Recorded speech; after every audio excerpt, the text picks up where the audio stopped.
өзекті мәселені осы дөңгелек үстелде еркін әңгіменің арқауы өтеміз.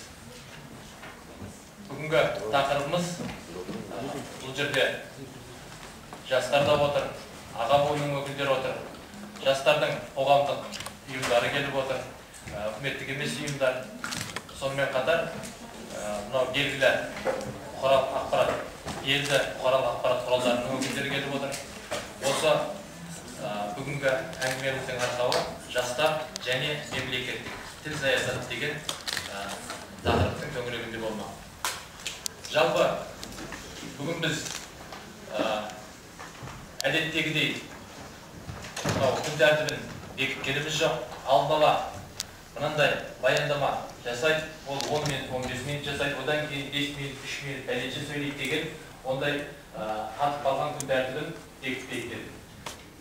Оның себебі бүгінгі тақырыбымыздың өзі сәл еркіндеу. Осындай дөңгелек үстелдің басында ашық пікірталастың алаңына айналсын деген ниеттен туындаған еді. Сонда да болса, біздің ортаға, ой-додаға тасталатын тақырыптарымыздың ортаға бір салып өтейін. Негізгі әңгімелеріміздің тақырыбы мемлекеттік тіл саясатындағы қоғамдық ұйымдардың рөлі. Сонымен қатар көп адам назар аудара бермейтін, осы соңғы кездері мәдени жоба екендігін естен көбіне шығара беретін үш тұғырлы тіл мәдени жобасы төңірегінде. Сондай-ақ мынау жалпы бүгінгі қоғамымызда жарнамасыз елестету мүмкін емес қоғамдық ұйымдардың рөлі. Сонымен қатар жастардың мемлекеттік тіл саясатына деген көзқарасы. Оған осында біраз жастар ұйымдарының өкілдері, жастардың өздері келіп отыр. Сонымен қатар жоғарғы оқу орындарында мемлекеттік тілдің қолданылуы деген тақырыпта мемлекеттік тілді кез келген бұқаралық ақпарат құралдарын ашып қалсаңыз да, көшенің барлығы да бүгінгі таңда жарнамамен тікелей байланысты болды бүгінгі өміріміз. Сондықтан осы жарнамаларда қалай жөнге келтіреміз деген тақырыптарда еркін пікір алмасу болмақ. Ал енді осының алдында мен шағын кіріспе мынау сіздерге қазір сөйлейтіндердің негізгі ойларын азық болсын деген мақсатта шамалы алдын ала таныстырып өтейін. Жалпы бүгінгі мынау Алматы қаласында мемлекеттік тіл мәселесі жөнінде.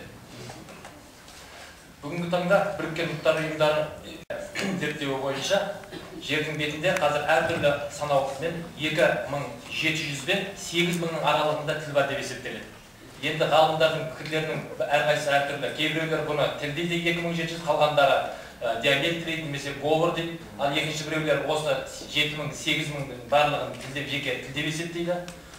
Енді осыншалықты тілдердің ішінде бүгінгі таңда жер шарында 116 тіл мемлекеттік мәртебесі бар тілдер деп есептеледі. Осы 116 тілдің ғана маңдайына жазған үлкен бақыт, бұл заңмен, конституциямен бекітілген мемлекеттік мәртебе деген тілдің ішінде біздің қазақтың тілі де бар. Яғни Қазақстан Республикасындағы мемлекеттік тіл осы қазақ тілі. Ал сонымен қатар мемлекеттік тіл болу деген бұл үлкен жетістік болумен қатар бұл өте үлкен жауапкершілік екені баршаға аян. Бұның ішінде күллі мемлекеттің ішіндегі барлық сала бойынша осы мемлекеттік тіл өзінің функциясын, өзінің қызметін атқаруы тиіс. Ол енді баршаңызға белгілі ақиқат. Бұны енді бұл жерде мысал ретінде келтіріп айтып отырғанымыз, дәл бүгінгі таңда осы 20 жылдың ішіндегі біздің қазақ мемлекеттік тіл мәртебесін алған қазақ тілінің жай-күйі қазір қалай? Аға буынның өкілдері көзқарасы қалай? Ал енді жастардың бүгінгі көзқарасы қалай деген заңды сұрақ туындайды. Осы төңірекке қысқаша. Мысалы, Алматыдағы қазақ жастарының осы жақында ғана жүргізілген әлеуметтік сауалнаманың негізінде жасалып отыр. Алматыда қазақ жастарының 90% өз тілдерін жетік біледі. Ал қалғандары белсенді оқып үйреніп жүр. Тіпті үйренгісі келмейтін бірде-бір жас жоқ екен. Яғни қоғамның бет алысы қазір осы тілді керек емес деген қазір пікірді. Тағы осы сауалнаманың негізінде бүгінгі таңдағы Алматы қаласының 30%-ын жастар құрайды екен. Соңғы кезде мынау қоғамдық ұйымдарда, көпшілік орындарда мемлекеттік тілде жауап талап ететіндер қазір 60%-дан асыпты. Яғни қазір енді осында халықаралық Абай қорының директоры келіп отыр. Осында Сардар жастар қоғамдық ұйымының төрағалары келіп отыр.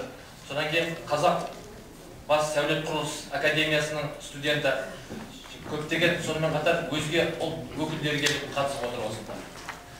Сондықтан қазір осы пікірталасымызды, ой-додамызды бастайтын болсақ, ең осындағы алғашқы. Мен соны айтып отырмын. Сондықтан бұл жерден егер мәлімдеме жасасақ, саяси шешімге келіп, ең бірінші, ең құрмасын заңды қазақша шығарсын. Сол кезде мен осы 20 жыл төңірегінде бірде-бір министр, бірде-бір директор, департамент, начальник управления болсын, біреуінің мемлекеттік тілді білмей, соған сәйкес емес жұмыстан кеткен көрген жоқ. Мексикенде бар ма ондай нелер, жағдайлар? Өйткені себеп сұрау болмаса, ол ешқашан қозғалмайды. Сондықтан биік басындағылар ең біріншіден осы тілді өзінен бастасын. Жай сөз ана бәріміз біз, сіз деген оның бәрі жай талқыласты әңгіме. Бірақ мен негізі айтайын дегенім, қазір мәселенің бәрі тілде тұрған жоқ қой. Тіл көп проблеманың бірі ғана. Смағұл Елбай ағаны дұрыс айтып берді, сіз айтқан ағаны дұрыс айтып берді. Ең басты бұл әлеуметтік экономикалық жағдай жастардың. Жастардың болашағы жоқ, шынын айту керек. Міне 11-ші апрельде шығып айтатын олардың көзқарасында осыған барып тіреледі, соның бәрін тілге жабудың қажеті жоқ. Тіл деп 20 жыл бойы ауылға барсаң, қандай проблемаң бар десе тіл мәселесі де, оған кейін ыңғай қазақтар отыр, қайдан не болды қазақ сөйлей алмай. Дұрыс па? Сондықтан айқында проблема ашу керек. Жастардың әлеуметтік экономикалық білім, неге Қазақстанда жоғары оқу білімі Қытайдан қымбат? Неге қазақтың жастары жалпы қазақстандық жастар Ресейге баруға құштар? Өйткені ол жерде арзан, білімі де сапалы. Қытайға барады. Ал елден жылына 3000-5000 студент Қытайдан оқып келеді. Бұлар 20 жылдан кейін қандай көзқарас қолдайды? Сіздер соны ойладыңыз ба? Ертең Қытайдың несін әңгімесін айтады олар. Дұрыс па? Қытайдың мүддесін, өйткені Қытайды көрді, білді, соған сүйсінді. Ертең ойлайды, Қытайдан шошымай, керісінше Қытайға несі бұрып тұрған адам жастар көп қалды. Біз неге соны ойламаймыз? Қазақстанда жоғарғы, мысал үшін жастарға не жасау керек? Оларға жоғарғы оқу білімі не болмаса сондай бір бақыт не болыңыздар. 20 жыл бұрын бұл кең жатқан дүние болады, бесплатно естіші. Қазір бәрі жеке меншік тек қана ойлаған пайда. Қай жерде мемлекеттің өзі жоқ, жоғарғы оқу білімінде де. Тұрғын үй мәселесін қараңыз. Жастардың қазір тұрғын үй алатын ешқандай қауқар жоқ. Сондықтан дұрыс үйлене алмайды. Не жұмыс жоқ, не күй жоқ. Что им терять, если орысша айтсақ? Дұрыс па? Онда неге сөйтіп ашықтың? Бәрінің бәрі, мәселенің бәрі тілге ғана бұл деген баяғы әңгіме, сол әңгіме. Тіл өлмейді, бірақ тілдің сапасы қандай болады? Рахмет.